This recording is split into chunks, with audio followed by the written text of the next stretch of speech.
qualified third this race, and last video we kept our car with a similar performance because we have a large advantage over our rivals, and we chose a more stable strategy to ensure that we win the points without making errors.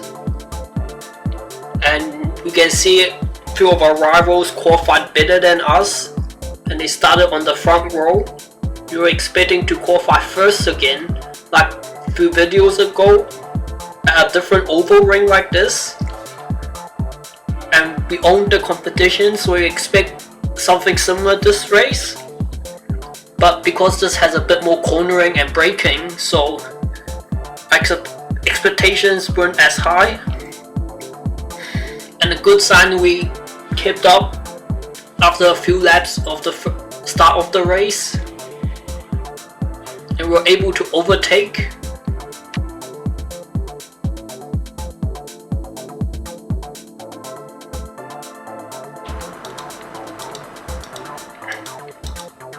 And we can see our rival, because they're using the softer tire, they have to do the extra pit stop, but they don't have the pace, and we're doing one pit stop less, so he's potentially just out of contention.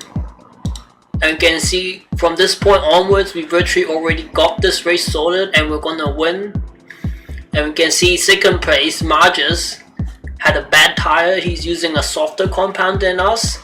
While we can do the same, we know from the past races, sometimes you can see 10% more tire wear, and we have to always be safe. So we chose a harder compound.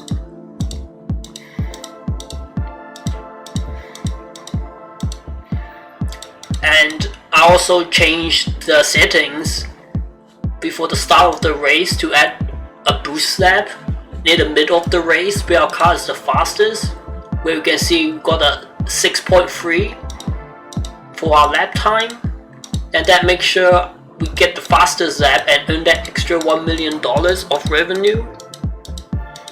And we can see we have quite a good advantage at the end, but we are only 40 seconds quicker. And if we imagine that we done a bit more eco and save a bit more money, then the gap will be a bit smaller.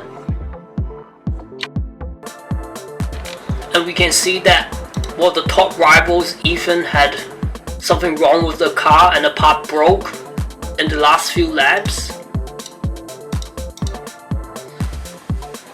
And he lost a bit of time. So he lost about 3 seconds. And we can see one of another top contender, Giovanni. Initially he didn't have any problems, and suddenly he got something broke on his car again. And I think he could potentially beat Ethan, or he should beat Ethan because he doesn't need to do an extra pit stop. But he threw away that chance because his car blew up.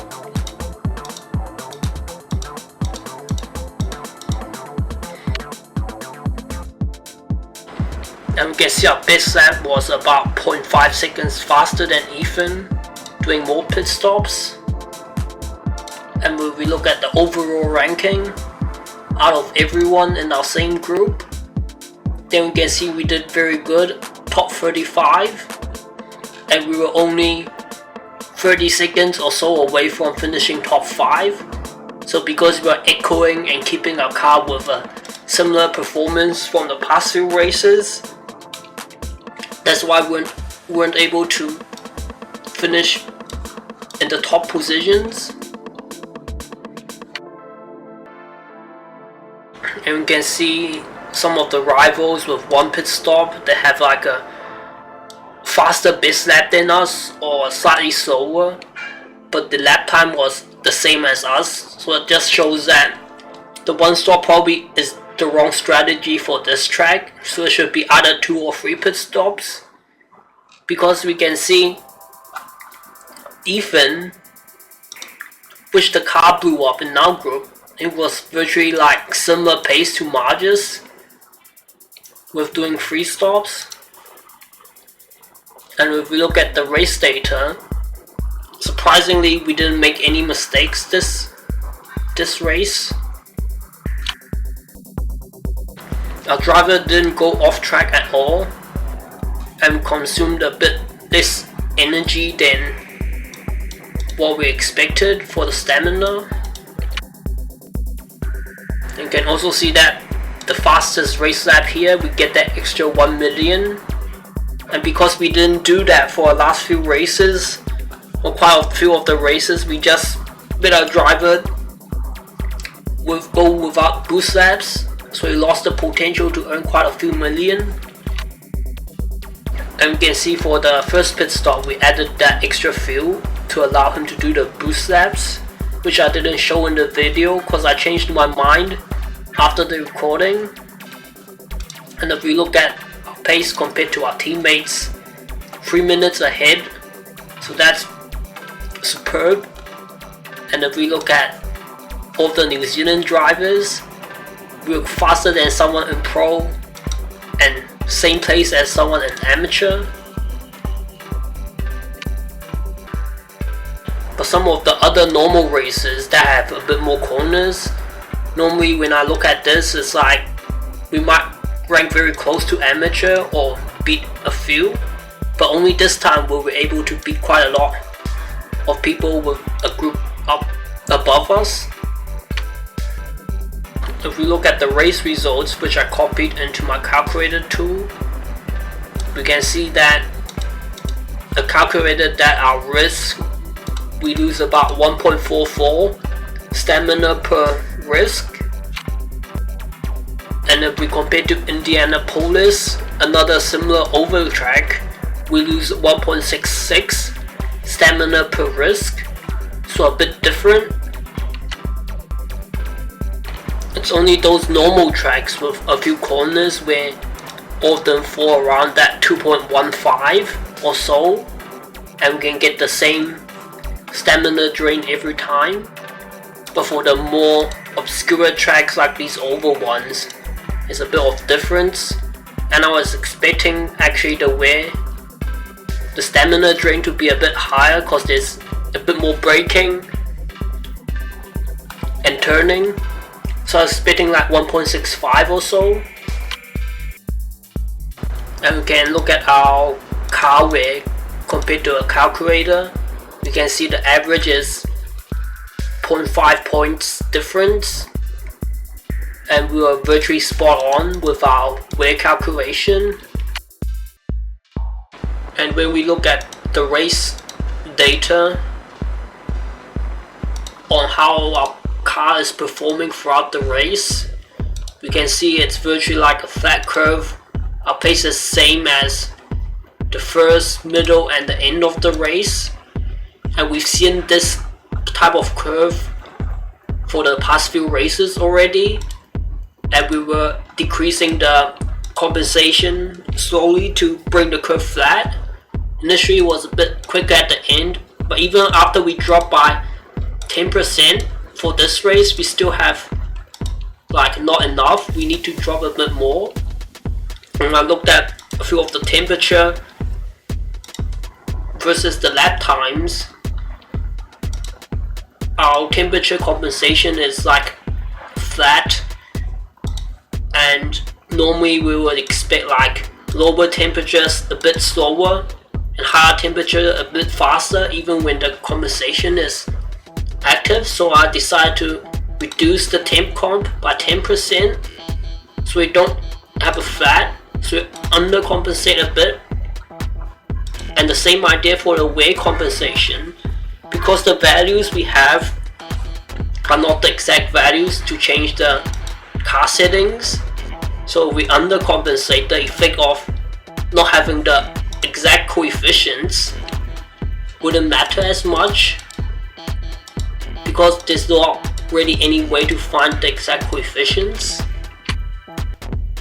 And if we look at our tire wear, it's about 8% difference from our calculator tool, and we've already seen this quite a few times. Sometimes we get 8% less, sometimes 8% more, so our tire wear is spot on. If we look at this race that we're going to do soon, you can see it's not much car dependent. It's only 10 points for handling. And when we enter the stats of the track into our calculator tool, we get 1.28, which indicates either a 1 or 2 pit stop. And when I look at the past results, it shows the same 1 or 2 pit stops optimum.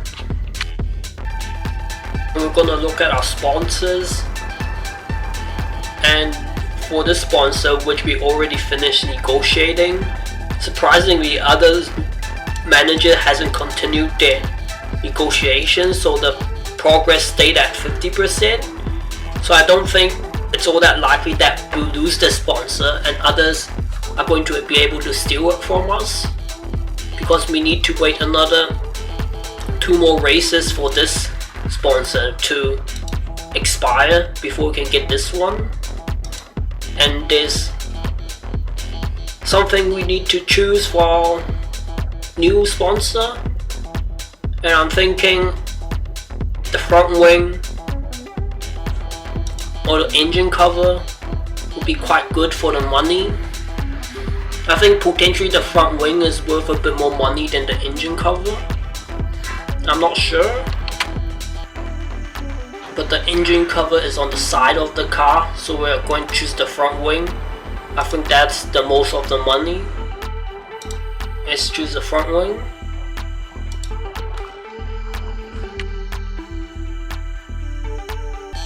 And if we look at the sponsor that we finished negotiating with, the stats actually aren't as good as this sponsor we are negotiating with now, because I was too lazy to look at a few more sponsors, and I just looked at something which is quite good and I just took it. And then we're gonna train our driver again. Same thing to keep reducing the weight.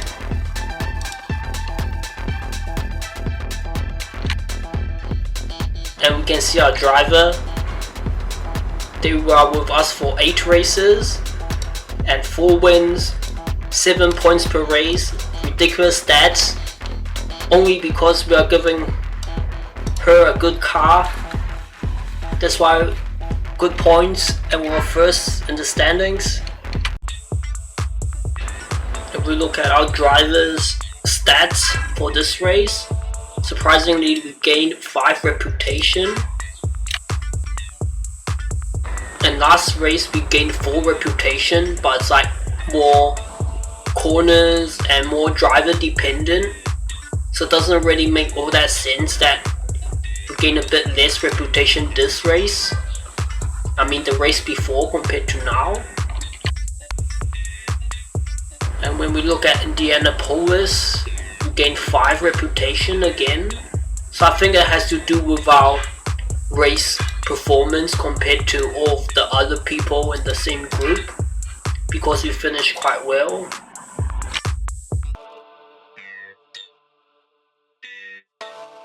If we look at our testing and the performance gain, we dropped 1 point for each category compared to when we just first got the performance boost. If we look at the amount of laps, surprisingly Tukas has done like 150 more laps than us in testing, and he consecutively done all of these testing laps in the past 5 few races, and that shows that he's not managing the money as well, because normally if we want to have all of the parts weighed up to 90% or more, then you might have to wait for 2 to 5 races before you can test again. And if we look at the money, surprisingly Tukas has gone into negative money. I don't get why he's doing that. And if we look at the money for this race, we can see during the race Tukas was still positive money, 5 million, and we had the best car.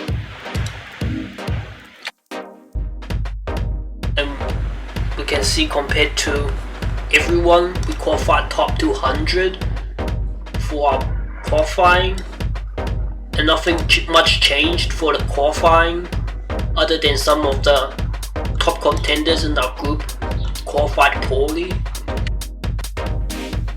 And you can see the overall ranking for our driver. We have the best driver, and we also have the best car, and we exclude this person in the first place because he wasn't a top contender scoring points.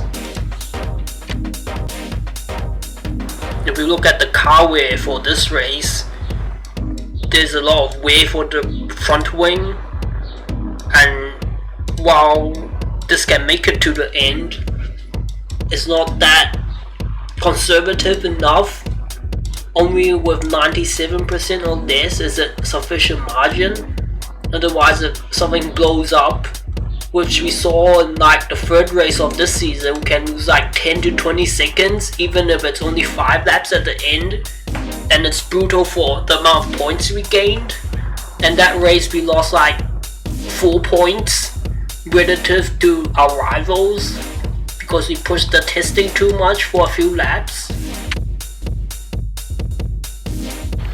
And we can see if we drop our clear track risk to 38, then we'll have enough wear, and it crosses the boundary between 97 and 98. 39 is the boundary where we'll get 1 extra point and go to 98. And we know the clear track risk is either 37 or 42. And we know to get to 37, we just need to put our risk at about 35. And we'll get this amount of wear throughout the race. While we lose a bit of time by not pushing as hard. And this track is relatively driver dependent. We still think we want to save that extra money for our car and push the parts a bit, because we have a huge gap in the standings. Otherwise we would have potentially just upgraded this part. If we look at the gearbox, we can downgrade to 73% wear, but unfortunately it's still not enough to make us throughout this race. If we look at our engine, we can downgrade to 365, but it's still not good enough to finish this race. We can do it if we downgrade to level 2 for the engine.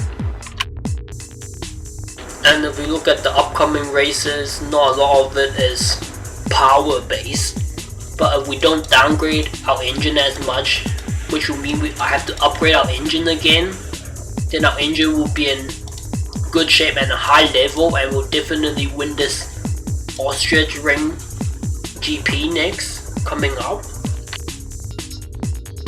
You can see we're about 57.45, and if we downgrade our engine to level 2, we will lose a lot of power points, but our car goes back to balance.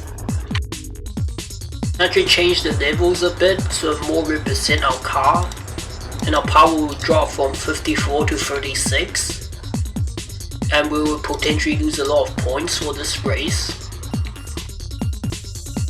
We'll definitely lose positions and not gain the first place and the qualifying, and that will add up to like a few million.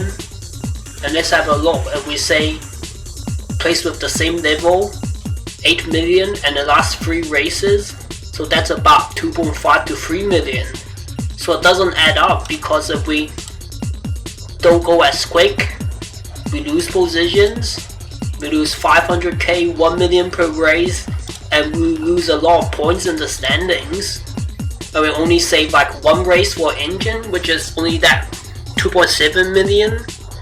So definitely looks like we just upgrade the engine again to that level 9. A bit more expensive, like 2.2 million, but we know that because we can downgrade again, then we'll actually save money because we go faster, we will win, and then the engine can last like that extra race, and it's worth like that 2 point something million. And we can see we only need to change the engine and the gearbox. And then we check increasing the engine level by 1. Our power will go to 60, so definitely it's going to gain us a bit of time. And we're going to upgrade engine and the gearbox, and you can see 62 power now, because also the gearbox was upgraded. And our car is still relatively balanced, like only 13 points difference, maybe 15 compared to handling. But tracks coming up still is somewhat power dependent, like 5 to 10 points, so it's still going to gain us the time. And after the car update, we still have $7.5 million left, so that's quite a bit of money. And we got that extra car level, now we got 4 bars. I also forgot to mention the level 6 engine will actually last longer than the level 5. So not only we're able to downgrade the extra level more, actually lasts a bit longer, so it's probably actually cheaper to use this higher levels and always just upgrade most of the time, because you gain the extra points and a bit more revenue in the race. And let's imagine our fastest lap, because for the normal circuits our pace isn't that ridiculous, so if the engine helps us get 1 or 2 fastest lap, and instantly it already pays off itself. We're going to copy the way into our calculator tool.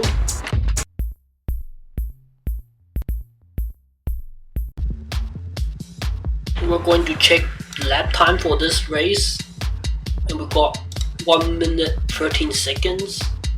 And you can see this race will last to the 95-minute mark, so which is this T3 here.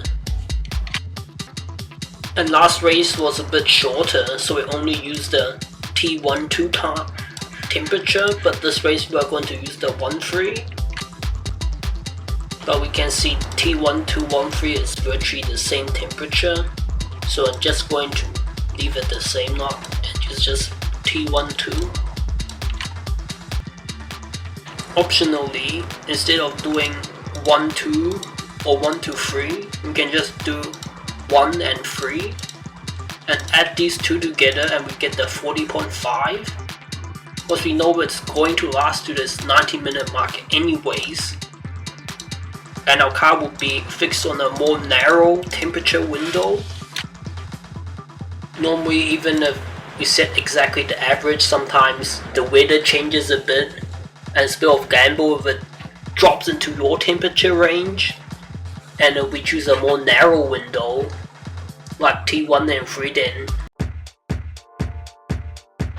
we have more guaranteed laps of actually being in the optimum window and gain the time. And normally you gain a bit more time if you set for a narrow window instead of covering the entire race. And we can see the calculator suggests average race temperature 39, which is inaccurate. And then if we look at the calculator tool, none of the added temperatures actually sum up to 39 degrees. So I have no idea how they got that, but the correct should be 40.5, which is 41. And you can see medium tires, we won't have enough wear to do a 2-stop, so we want to do a 1-stop because we need to add a 10% offset. And after we add the offset, we only have 7% tire left, so it's not enough. And if we look at 30%, we get the 30% left after we add the offset for hard tires, and that's not quite good enough. And if we look at the soft tires, same story, have a bit more wear, and we need that extra 1 laps to make sure we finish. Then we end up with 4.6% tires left. And if we actually use the medium tires and add that extra 1 lap, we'll actually end up with like 3.8% tires left. But what we can do is actually just choose because we will need to do the 26 laps at the end of the race. So then, even with the 28 laps, it's unlikely that we reach this very high wear of 4% left, and our chances of a puncture are quite low. And when we do the 27 laps, we'll have like 7% tire left, so it's reasonable tire wear and it's quite comfortable. The only 2 races which we had a bit more wear was New Delhi, 4.5%, and then Mexico City of 6% extra wear. And if we look at adding this maximum wear of the 5.3%, we'll end up with only 2.3% tires left after we do 27 laps. And we can see like 41 and 41 degrees average, and it can jump up by 2 extra degrees in some laps. And we might be able to make it with the medium tires, worst case with 1 or 0 laps remaining, so we want to be a bit safe and just choose a hard instead. And when we choose the hard tires, we can start with 28 laps first and not lose time from being stuck behind others overtaking, because you have enough tire wear to do the extra laps. Because we have the fastest car and we upgraded the engine again and we have a good driver, there's no point in pushing super hard and using the medium tires.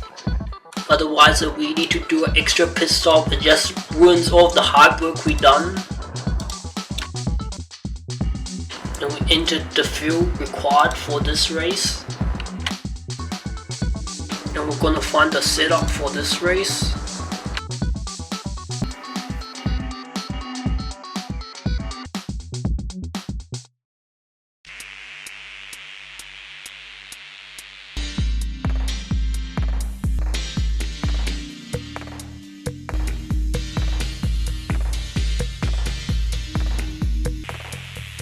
Calculated the final setup, and we're going to find the wing split.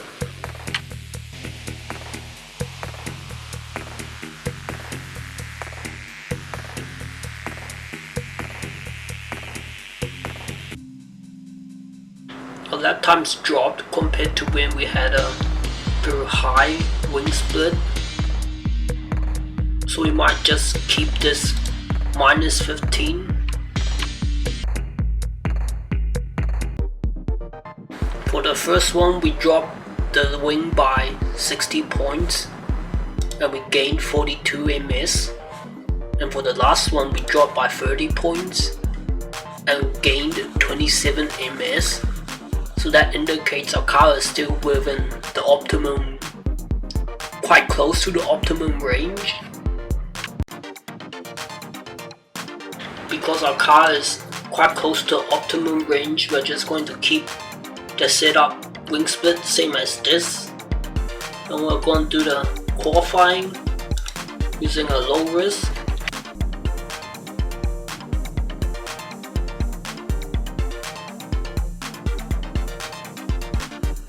We entered the fuel required, and we also entered the setup required.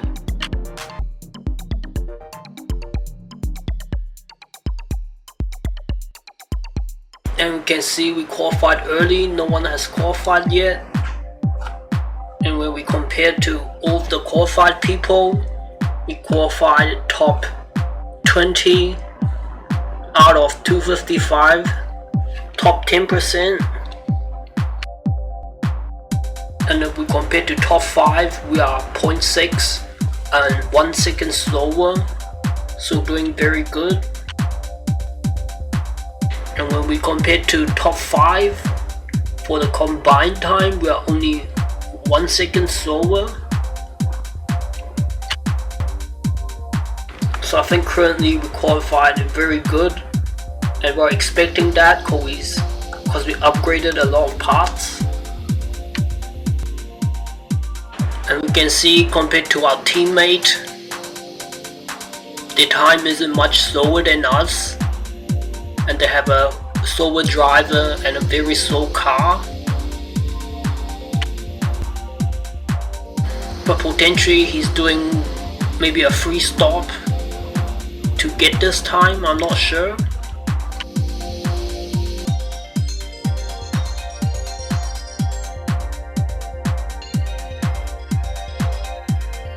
We drop the clearance to 35, so we make sure our engine doesn't blow up. We entered the field to do the 28-27 laps,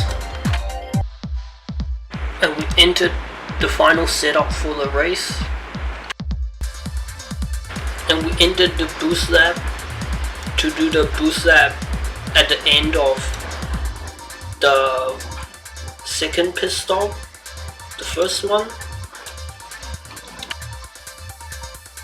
which is 49 laps just before we do the final pit stop, so we can guarantee we get the fastest lap and gain the extra money